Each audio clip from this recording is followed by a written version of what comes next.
अस्सलाम वालेकुम नाजरीन, न्यूज़ 14 में आपका खैर मकदम है। आइए नाजरीन, आज हमारे साथ हमारे स्टूडियो के अंदर Shia Waqf protection and federation के मेंबर्स हमारे स्टूडियो में मौजूद है। हमारे काजिम साहब जो हाल ही में जो 9 तारीख 10 तारीख 11 तारीख से इमाम ज़मीन पहाड़ का जो इशू चल रहा है, उस ताल्लुक़ से थोड़ा आप तफसीलात बताएंगे हमारे। जी सलाम अलैकुम तमाम मोमिन और मोमिनात, तमाम शियान अली, तमाम शियान हैदर करार। मैं सैयद काजिम हुसैन रज़वी, SWPF का जनरल सेक्रेटरी।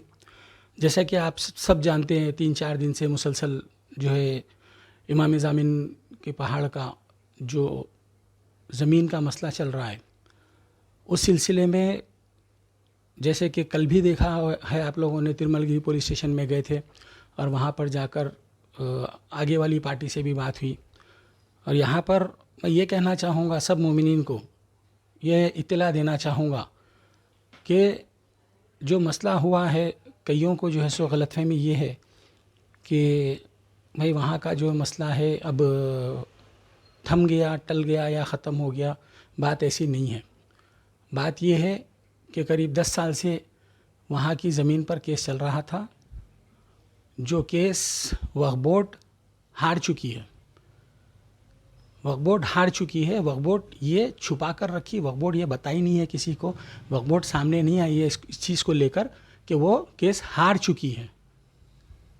अब जब कल हम गए तो पहले 9 तारीख को ये कहा गया कि भाई तुम्हारे पेपर्स लाओ, हम हमारे पेपर्स लाएंगे और जो है मंडे के दिन 12 तारीख के दिन बैठेंगे पुलिस स्टेशन में और वहाँ पे बताएंगे पेपर्स।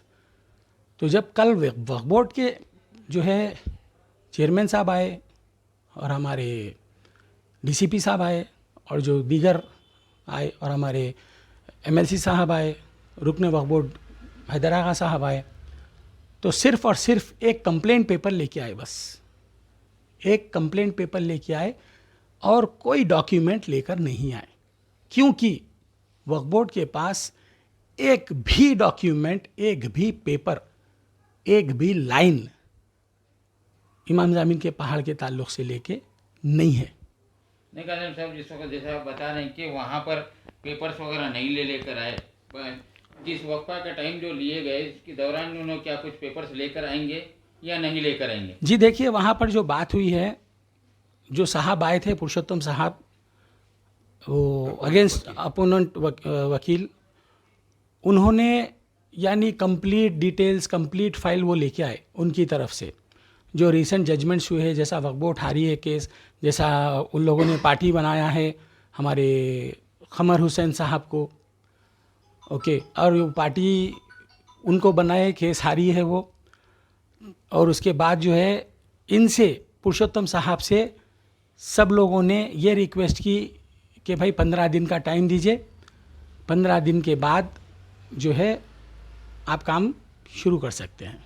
नहीं, जैसा कि बताया था कि 15 दिन के अंदर जो रिकॉर्ड सेक्शन भी जो है ना 2017 से बंद है, क्या ये मुनासिब है कि वो पूरे पेपर्स वगैरह लेकर आके शो करेंगे? जी बिल्कुल ऐसा मुनासिब नहीं है। जहाँ तक कि मैं समझा हूँ इस मसले को, इस मामले को, कि वक्फ बोर्ड जो है एक भी पेपर प्रोड्यूस करने के मौक़ूफ़ में नहीं है, क्योंकि उनके पास अगर पेपर होता तो अच्छा टाइम मिला था उनको लाने के लिए पेपर्स, वो एक भी पेपर नहीं ला सके। वक्फ बोर्ड के अंदर इतना टाइम नहीं था। हम लोग जो है ना छानबीन करें 3-3.5 घंटे, इस दौरान जो है ना हम लोग पेपर देखने की कोशिश करें। देखिए यहाँ पर हमारे को वर्ष नहीं मिला ताकि पेपर्स लेके आके हम उनको शो करने के लिए, देखिए यहाँ पर के लिए उन्होंने 15 दिन का कुछ टाइम लिए ताकि हम लोग उस पेपर्स वगैरह लेके आके शो करेंगे बोल के। देखिए यहाँ पर एक सवाल मैं करना चाहूँगा, एक बात मैं ये करना चाहूँगा वक्फ बोर्ड से और तमाम जो है वक्फ बोर्ड के अहदेदारों से और मिनिस्टर्स से, सबसे ये सवाल करना चाहूँगा कि जब वक्फ बोर्ड के जो एडवोकेट्स है, वकील है, वक्फ बोर्ड की एक लीगल टीम है, वो केस हार चुकी है, तो उनके पास तो डॉक्यूमेंट्स होंगे ना। ऐसा नहीं है कि उनके पास नहीं है डॉक्यूमेंट्स, ऐसा नहीं है कि वो रिकॉर्ड रूम में 5 साल से जो रिकॉर्ड रूम बंद है उसी में है, चूहे खा गए या दीमक खा गई। वो वकीलों के पास तो होंगे डॉक्यूमेंट्स। उन लोग किस बेस पे जो है सो 10 साल से केस लड़ रहे हैं? नहीं, उनका जो कहना था कि जो सर्वे नंबर 250 का है वो सर्वे नंबर के अंदर जो है ना आधा उनका है, अभी आधा जो है ना वक्त का है बोल के। जी। ये इसका तो खुलासा कैसा रहेगा अभी तो इसी के ऊपर बात चल रही है, इसी के ऊपर मसला चल रहा है कि अगर वक्फ बोर्ड कोई एक डॉक्यूमेंट प्रोड्यूस करती है और इसको प्रूव करती है कि भाई उनका नहीं है, हमारा है, वक्फ प्रॉपर्टी है, तो समझ में आएगा। आप आएंगे खाली बातें करेंगे, ये बोलेंगे कि रेलवे ने पैसे दिए, क्यों दिए, वो वक्फ प्रॉपर्टी है बोल के दिए, मिलिट्री ने पैसे दिए, क्यों दिए, वो वक्फ प्रॉपर्टी है बोल के दिए हमारे को, हम जो है सो अगर इलीगल होते तो हमको गवर्नमेंट पैसे क्यों देती। तो दीज आर ऑल टॉक्स। आपके पास रेलवे ने पैसे दिए उसका डॉक्यूमेंट होना चाहिए, आपके पास मिलिट्री ने पैसे दिए उसका डॉक्यूमेंट होना चाहिए। नहीं, उनका बोलने का मतलब ये प्रॉपर्टी जितनी पहाड़ की थी ये वक्त के तहत थी जो रेलवे में गई, जिसका कंपोजिशन जो है ना पहाड़ को आया। तो कंपनसेशन आया पहाड़ को, ये आप बोल रही है, मैं बोल रहा हूँ, ये सारी कौम को मालूम है आया। कौन सा पेपर बोल रहा, कौन सा जो है सो डॉक्यूमेंट बता रहा, ये चीज़ बोलने से कुछ नहीं। वहाँ पे बात यही हुई, जो पुरुषोत्तम साहब आए थे वो बोल रहे थे no need of talking, you need paper, I need paper, that's all, I am not here to listen to all the talks. मैं यहाँ पर पेपर देखने के लिए आया हूँ, आप पेपर बताइए और जाइए, बात ये है। और यहाँ पर मैं जो है हमारे मन्नान भाई को माइक देने से पहले ये कहना चाहूँगा कि कई साल हो गए वहाँ की कमेटी बनाने के लिए बोला जा रहा है, कमेटी नहीं बन रही है। 2 साल पहले ये मुद्दा उठाए थे हम लोगों ने, नाम तक दिए थे, हमारी जो साबिक़ा जो है सो एक कमेटी थी उसके तहत, उसके बाद भी कुछ नहीं हुआ। अब जब 1 महीने से 15 दिन से मुसलसल हम ये पूछ रहे हैं कि जो है वहाँ पे कमेटी बनाई जाए, तो अब तक भी यही कहा जा रहा है कि वहाँ पे कमेटी नहीं है। और जहाँ तक मुझे इन्फॉर्मेशन मिली है कि वहाँ पर ऑलरेडी कमेटी बन चुकी है, प्रपोज़ल पड़ चुका है, कमेटी के प्रपोज नेम्स दे दिए जा चुके हैं, और सिर्फ जो है हमारे सीओ साहब का खुलासा करिए कि जो कमेटी बनाए उसके अंदर कौन किसके नाम। जी, मैं वही मैं बताना चाहूँगा मैं कि सिर्फ और सिर्फ सीओ साहब। ये मतलब में क्यों रखा गया कि कमेटी अभी तक बनी नहीं, इसका जो है ना कमेटी बनाएंगे, इसका जवाब अपना नाम वगैरह दीजिए ताकि इसको कमेटी वहाँ पर बनाएंगे, इसकी देखभाल करेंगे, पहाड़ की वहाँ के जो लैंड ग्रैबर जो कब्जा कर रहे हैं उसकी देखभाल करने के लिए जो कमेटी तैयार करेंगे उसके नाम वगैरह दिए बोल रहे हैं, जबकि आप बता रहे हैं कि वहाँ कमेटी ऑलरेडी बन चुकी है, उन लोग के नाम वगैरह भी मेरे को मालूम है। जी बिल्कुल, तो खुलासा करिए थे उसके अंदर। जी बिल्कुल, इसका जवाब हैदर आगा साहब को देना चाहिए। हैदर आगा साहब को ये चीज़ें छुपाना नहीं चाहिए, क्योंकि वो रुकन वक्फ बोर्ड के अलावा भी एक आलिम है, एक उलमा है, और कौम के तहत उनकी ज़िम्मेदारी है कि कौम को किसी भी तरह किसी भी हिसाब से जो है गुमराही में ना रखें। जबकि मैं जानता हूँ वहाँ पर हमारे हैदर आगा साहब का ख़ुद का नाम है कमेटी में, और जो है सो हमारे शहरियार वाला जाई साहब का नाम है, और हमारे अकबर साहब का नाम है, और हमारे नजमुल हसन बाखरी साहब का नाम है, एक पाशा भाई है उनका नाम है, और जो दिलावर भाई है उनका नाम है, ये सब नाम है। ये कमेटी के लिए आप डाल चुके हैं लोग? जी बिल्कुल डाल चुके हैं ये। और अगर मैं गलत हूँ तो आके मैं ये चाहूँगा कि हैदर आगा साहब बोलें कि भाई मैं ये जो बोल रहा हूँ मैं गलत बोल रहा हूँ, मैं झूठ बोल रहा हूँ। मन्नान साहब, ये जो वक्फ बोर्ड के अंदर जो रिकॉर्ड सेक्शन बंद है, इस दौरान जो है ना शिया वक्फ प्रॉपर्टीज़ के जितनी भी तबाही हो रही है, इसके जिम्मेदार कौन है? या हुकूमत तेलंगाना को देंगे या नहीं तो वक्फ बोर्ड को देंगे आप? अस्सलाम वालेकुम। मैं कल जो बात हुई उस ताल्लुक़ से पहले बात करूँगा। जो कोई इमाम ज़ामिन की पहाड़ के सिलसिले में चेयरमैन डीसीपी ख्वाजा मोइनुद्दीन और आपके जो है शिया रुकन वक्फ बोर्ड हैदर आगा साहब और member of legislative council Riyazul Hasan Afandi और हमारी कमेटी के हम लोगों, मैं और काजिम रजीव साहब भी वहाँ मौजूद थे। इंस्पेक्टर मलकाजगिरी के जो बात हुई पुरुषोत्तम वर्सेस वक्फ बोर्ड तिरमलगिरी, मैं उस पर कुछ खुलासा करना चाहता हूँ। कल का जो बात हुई, रिज़ल्ट ये निकला कि जो केसेस उन्हें पूरे फाइला लाया ओएस नंबर के साथ, जजमेंटों के साथ, वक्फ ट्रिब्यूनल में जजमेंटों के साथ आए पुरुषोत्तम साहब, और जो है सीआर में जो डिसमिस हुआ वो सब ऑर्डर्स के साथ आए। ये लोग भी आए कुछ पेपर्स लेके वक्फ बोर्ड वाले। तो ख्वाजा मोइनुद्दीन साहब ने जो डीएसपी है, उन्होंने ये बात की कि भाई ये वक्फ लैंड है, इसके ऊपर हमको जो है मुआवजा मिल चुका है डिफेंस का और रेलवे डिपार्टमेंट का, और जो है पलट के जो ये बोले कि बाइफिकेशन जो हुआ तेलंगाना आंध्र प्रदेश से अलहदा होकर, तब रेवेन्यू रिकॉर्ड में इंदराज नहीं हुआ। और जो पुरुषोत्तम साहब ये कह रहे थे कि भाई ये हमारे फलाने ग्रैंडफादर वफ करेसो है, शीरिन भी जो आपके अलम मुबारक है वहाँ पर। मैंने सुनिए, मैं खुलासा कर रहा हूँ। बोल रहे हैं कि उन्होंने कंप्लेन लाए, आप बता रहे हैं कि पेपर्स पूरे ले नहीं लेकर नहीं, आए। उन्हें कॉपीज लेके आके उन्हें क्लियरली बताया कि जो है ये चीज़ में ये डिसमिस हुआ, हमको 3 महीने का टाइम है फिर अपील दायर करने के लिए। वक्फ बोर्ड वाले सिर्फ कंप्लेन देने के लिए आए या कोई वक्फ document बोर्ड के वाले साथ आए? पुरानी गज़ेट भी लेके आए, और ये जो दरगाह है वहाँ पे कोई इमाम रज़ा के जो शीरीन है वो कुली कुतुब शाह के दौर हुकूमत में कायम हुई, ये बताया गया। Old survey number new survey number पे ही बात हुई। तो जब तक के रेवेन्यू रिकॉर्ड कलेक्ट्रेट से जो है रेवेन्यू डिपार्टमेंट से जॉइंट सर्वे नहीं हुआ, तब तक वहाँ पे कोई जूं का तू बरकरार रखना स्टे के तौर पे 15 दिन का टाइम लिया गया। और जैसा कि काजम भाई ने कहा कि कौम अगर इस गलतफहमी में है कि वहाँ का मसला हल हो गया, कतई वहाँ का मसला नहीं हल हुआ है। ये हमारी सबकी जिम्मेदारी है कि वक्फ बोर्ड वालों को मुतहरक करें कि भाई आप हुकूमत के ज़ेर निगरानी इदारा चल रहा है आप लोगों का, आपके चेयरमैन जो है मसीउल्लाह साहब जो है तेलंगाना राष्ट्र समिति के कारकुन है, तो उनकी जिम्मेदारी ज़्यादा बनती है कि हुकूमत से ये कहकर जो है कलेक्ट्रेट में नुमाइंदगी करके जॉइंट सर्वे का रिपोर्ट, जो हम लोग साबिका जो हमारी कमेटी थी, हमारा भी रिप्रेजेंटेशन है जॉइंट सर्वे के लिए कोई इमाम ज़मीन की ज़मीन का। तब ये मसीहुल्लाह चेयरमैन साहब तो अभी आए, साबिका जो चेयरमैन सलीम साहब थे, जब भी जो है ना यही हरकत हो रही थी कि वक्फ शिया वक्फ प्रॉपर्टीज़ की जो तबाही हो रही थी, इसके जिम्मेदार कौन है आखिर? जैसे नारायणपेट के अंदर, अंबरपेट के अंदर और कई दीगर जगहों के ऊपर जो वक्फ प्रॉपर्टीज़ थे जो शियाओं के, जो तबाही हो रही है, इसके जिम्मेदार कौन है?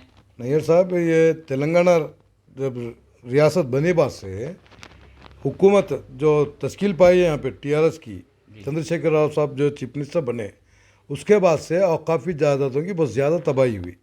ना सिर्फ शियाओं की बल्कि टोटल औकाफ़ी जायदादों की तबाही हुई। 7 मसाजिद ढाए गए, 2 आशुर खाने ढाए गए। ये जब से 8 साल में दौर हुकूमत में, साबिका हुकूमतों के दौर में भी औकाफ़ी जायदादों को बहुत ज़्यादा कब्ज़े किए गए। हमारी शिया औकाफ़ी जायदादें 11,300 चिल्लर, ये वक्फ बोर्ड का चीफ एग्जीक्यूटिव ऑफिसर ने ऑन रिकॉर्ड जाहिर किया था, लेकिन ले दे के अब हमारे पास शिया औकाफ़ी जायदाद तो सिर्फ 183 ये बता रहे हैं रिकॉर्ड में। तो ये दौर से चलते आ रहा औकाफ़ी जायदादों को लूटा गया, ना सिर्फ शियाओं की बल्कि दूसरे भी औकाफ़ी जायदादें लूटे गए, और ये तेलंगाना राष्ट्र समिति की हुकूमत में ज़्यादा लूटे गए। कोई भी हुकूमत में कोई भी इबादतगाहों को मिसमार नहीं किया गया, सिर्फ और सिर्फ तेलंगाना राष्ट्र समिति की हुकूमत में मसाजिद को ढाया गया, डिमोलिश किया गया, आशुर खानों को ढाया गया। तो जाहिर है हुकूमत वक्त जिम्मेदार है इसकी तबाही के। क्या आप इस वक्फे के अंदर क्या इमाम ज़मीन पहाड़ के पूरे पेपर्स लेके आके शो करेंगे या जॉइंट सर्वे करेंगे? जॉइंट सर्वे के ऊपर ज़्यादा बात हुई, पेपर्स तो है, निकालेंगे बोले वो लोग, हम पूरा जो है पूरा जांच पड़ताल करेंगे जिन जिन के भी है, और भी शिया मोमिन हजरात है उनके पास भी होंगे डॉक्यूमेंट्स। से रिकॉर्ड रूम बंद है, फिर जॉइंट सर्वे क्या बेसिस के ऊपर करेंगे? कलेक्टर रेवेन्यू डिपार्टमेंट को वक्फ बोर्ड की जानिब से, माइनॉरिटी वेलफेयर डिपार्टमेंट की जानिब से रिप्रेजेंटेशन जाना चाहिए कलेक्टर हैदराबाद को। तो तब जो है हुकूमत इन्वॉल्व होना, हुकूमत इन्वॉल्व हुए बाद रेवेन्यू डिपार्टमेंट और वक्फ बोर्ड के सर्वे जॉइंट सर्वे करना, ये बात हुई जॉइंट सर्वे करवाते हैं हम बोल के। तब तक आप कोई काम ना करें, हम भी कोई काम नहीं करेंगे वहाँ पे। तब तक नहीं, 15 दिन। वही वो तो 15 दिन अपन पहले बोले, 15 दिन का वक्त लिए, जो पुरुषोत्तम भी ने भी माना और वक्फ बोर्ड के अहदेदारों और चेयरमैन साहब ने भी माना। हुकूमत तेलंगाना से क्या अपील करते हैं? हुकूमत तेलंगाना से हमारा मुतालबा है कि हुकूमत तेलंगाना तश्कील पाने से पहले, जो अब वक्त के चीफ मिनिस्टर है, जब तेलंगाना एजिटेशन चल रहा था, उन्होंने बड़े बेबाक वादे किए थे कि भाई हम माइनॉरिटीज़ के बहुत ही करीब हैं, हमदर्द है, माइनॉरिटीज़ हमारा साथ देना। निज़ाम सरकार की तारीफ़ किए थे, मैं भी निज़ाम सरकार की तरह हुक्मरानी करूँगा, मेरे को 2 आँख है। लेकिन उसके बाद जो अक़लियतों के साथ नाइंसाफ़ी की जा रही है, सौतेला सलूक किया जा रहा है, अब हम जो बोलें तो सेंट्रल गवर्नमेंट जो करती नहीं, उनसे ज़्यादा खुलेआम तेलंगाना राष्ट्र समिति मुसलमानों के साथ नाइंसाफ़ी कर रही है। जबकि अब ये भी सीएम केसीआर साहब भी बोल रहे हैं कि जितनी भी जगह जो वक्फ प्रॉपर्टी है उसके सर्वे कराओ, इमीडिएट बिल्कुल, उन्होंने लैंड ग्रैबर जो कब्जा करके उसको जो हाँ, बर्खास्त कर दिया जाए। ऐसे बेहिसाब हुकूमत तश्कील देने के बाद बेहिसाब वादे ये हुकूमत के हुए। CBCID की इंक्वायरी, यस, CBCID की इंक्वायरी रिपोर्ट आ गई, 55,000 एकड़ वक्फ लैंड ग्रैब की गई। किसके ऊपर केसेस बुक करे अभी तक किसी को पता ही नहीं है।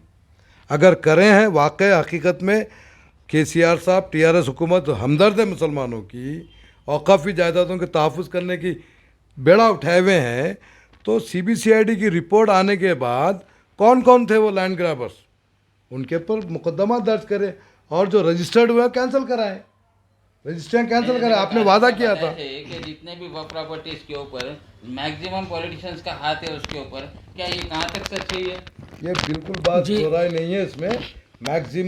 मैक्सिमम औकाफ़ी जायदादें बर्बाद जो हुई है, ज़्यादातर पॉलिटिशियन ही इन्वॉल्व है। पॉलिटिशियन इन्वॉल्व है या नहीं? तो पॉलिटिशियंस का हाथ है उसके अंदर वक्फ के ऊपर, वही वो हाथ है, बेनामी रहते, सपोर्ट रहता, उनके जो है किन्स रहते, बहुत जरिए है।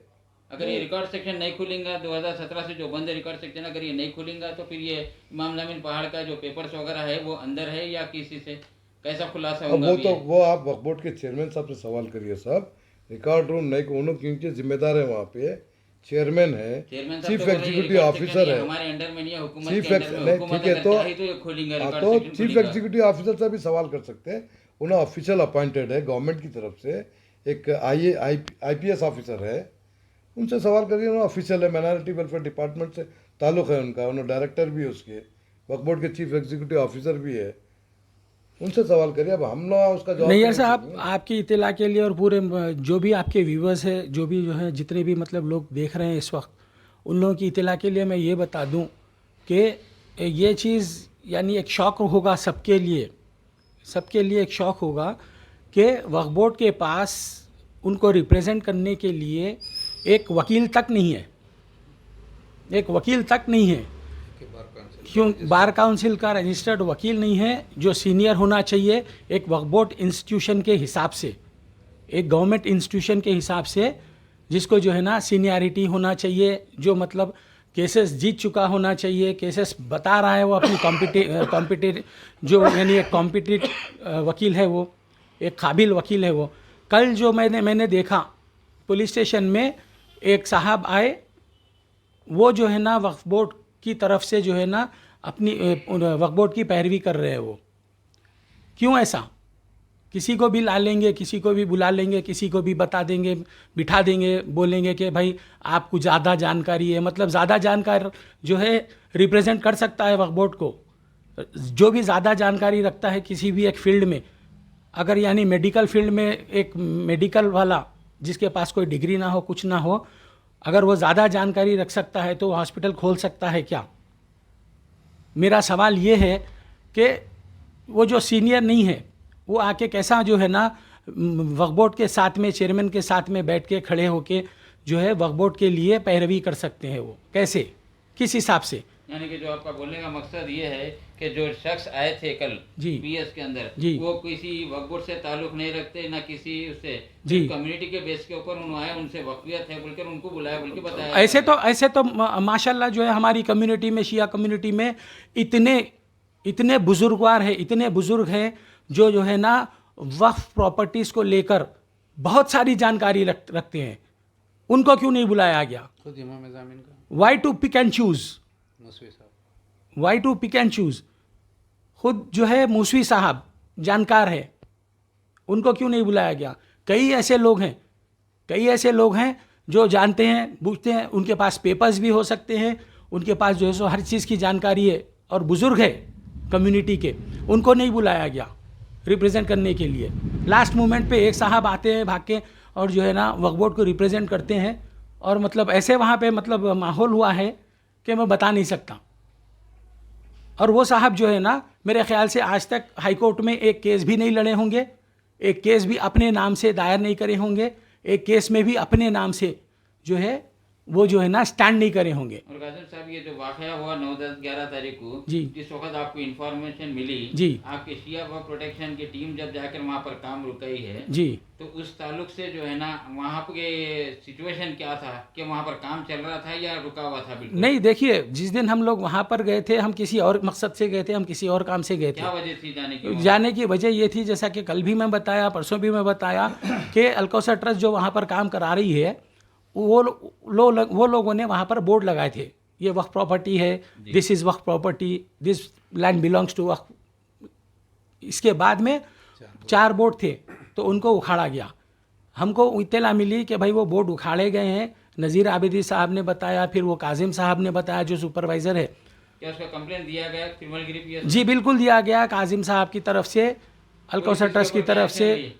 पुलिस का कोई एक्शन नहीं है, कोई एक्शन नहीं था उस उसके 2 पर। दिन बाद भी उसके वहाँ पर वक्फ बोर्ड का भी कंप्लेंट है, वहाँ पे वक्फ बोर्ड का भी कंप्लेंट है कि वहाँ पर काम चल रहा है बोलकर।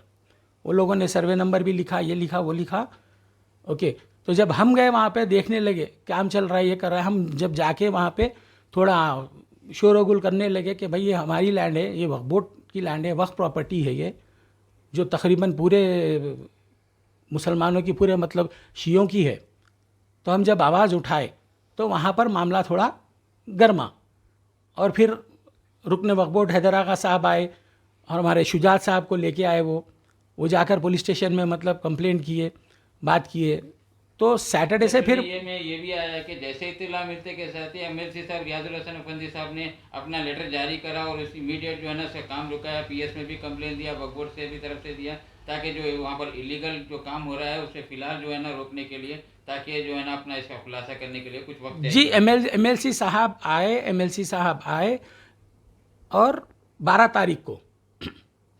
तारीख को आए, पुलिस स्टेशन भी गए, वहाँ पे बात किए, पुरुषोत्तम साहब से भी बात किए, सीआई साहब से भी बात किए, हम मौजूद थे वहाँ पे। फ़िलहाल काम रोकने के लिए बात हुई, तो उसी दरमियान, उसी सिलसिले में 15 दिन का टाइम मिला।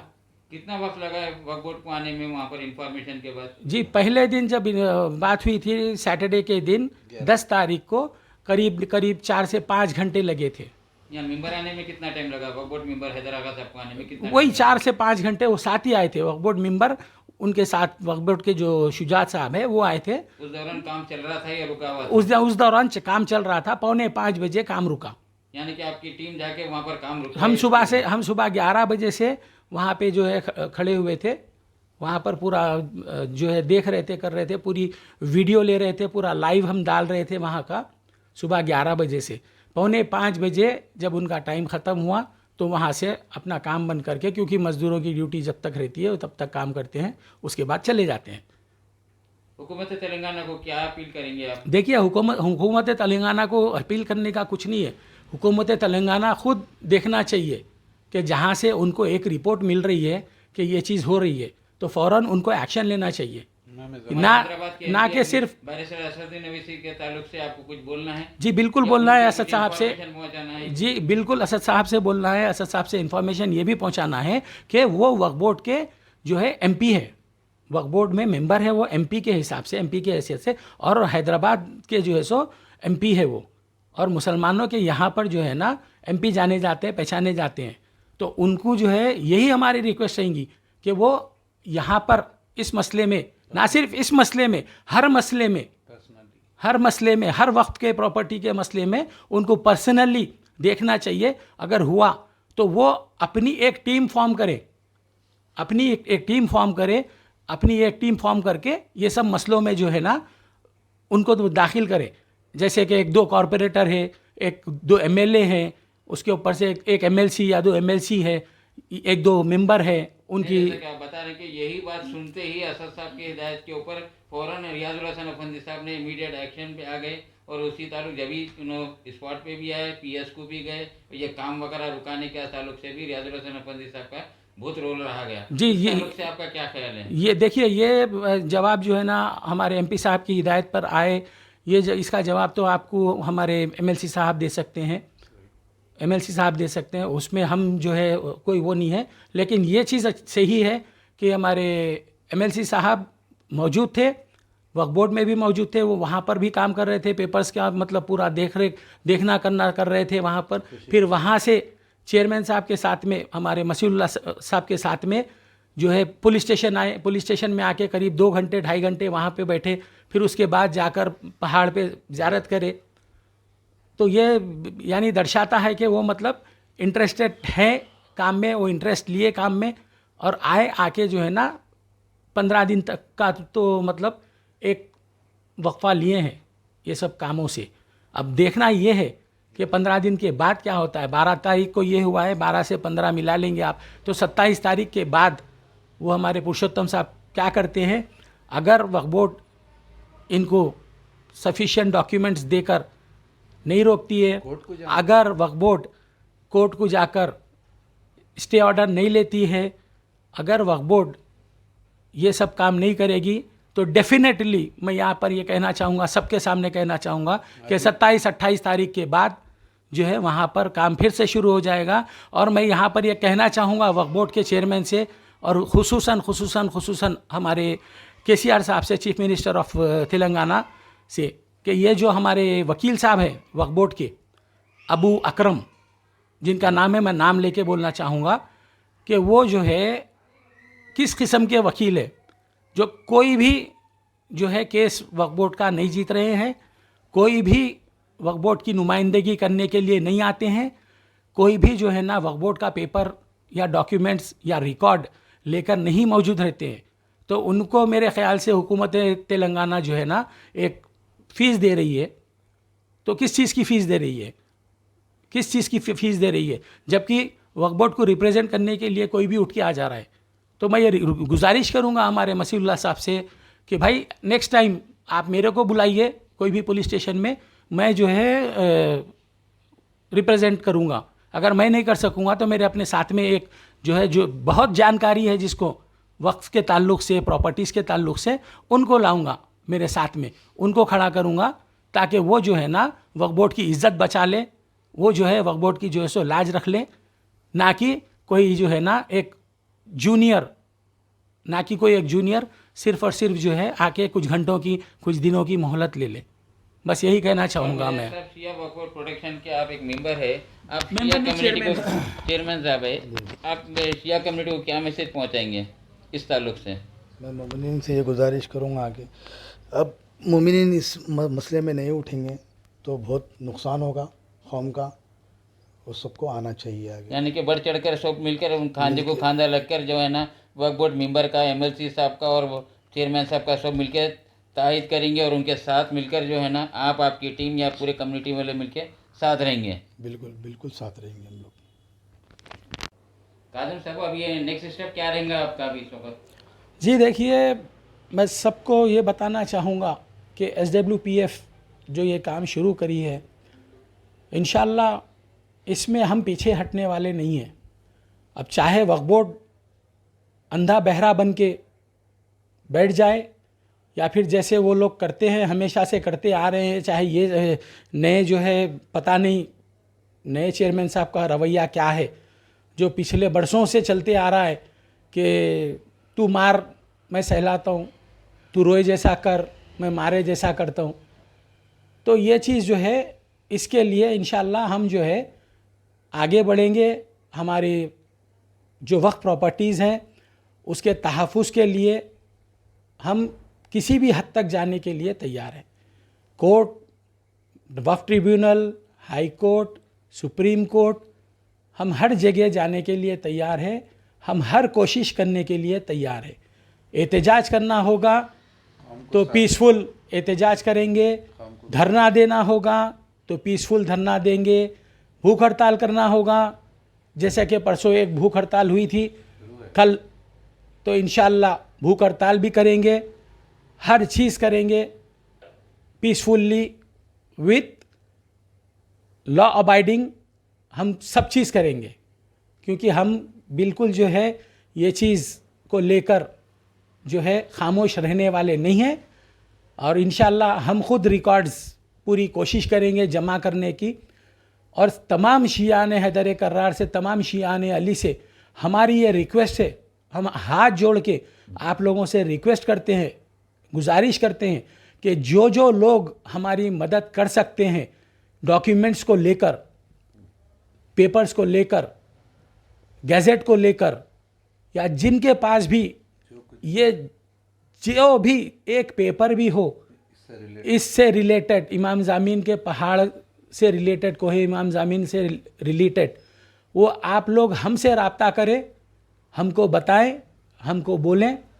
हम आपकी आइडेंटिटी किसी को नहीं बताएंगे कि भाई फ़लाने साहब ने हमारी मदद करी। अगर आपको चाहिए कि आपकी आइडेंटिटी बताना है तो मोस्ट वेलकम, आइए बैठ के हमारे साथ में आप भी जो है सो बाइट दीजिए। हमारे नैयर साहब तो यहाँ पर है, न्यूज़ 14 वाले जो हमेशा जो है ना पहले दिन से कवरेज के लिए आ रहे हैं। कल भी माशाल्लाह जो है दिन भर सुबह से रात तक वो जो है बारिश में भी खड़े रहे। एक जगह ऐसे भी हुआ, देख सकते हैं कि छात्री लेकर खड़े हुए हैं पीछे और वो बाइट ले रहे हैं। तो यही मैं गुजारिश करूँगा कि आप लोगों के पास, जितने लोगों के पास जो जो पेपर है इससे रिलेटेड, ये जो पुराने जो लोग हैं गलती कर चुके, अब वो गलती करके पछता रहे हैं और अपने पछतावे को जो है सो मदद करके सफाया करना चाह रहे हैं, उसका अपने पापों को पुण्य में बदलना चाह रहे हैं, तो वो भी हमारे से कांटेक्ट कर सकते हैं या हम भी उनसे कांटेक्ट कर सकते हैं। इंशाल्लाह ज़रूर करेंगे 1-2 दिन में।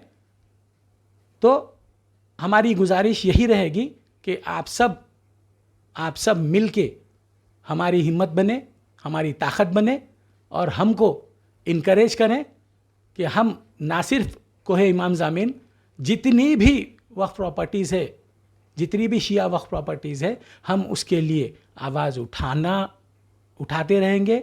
उठाने के लिए हमको आप लोगों का इंकरेजमेंट चाहिए। बस इतना ही कहना चाहूँगा।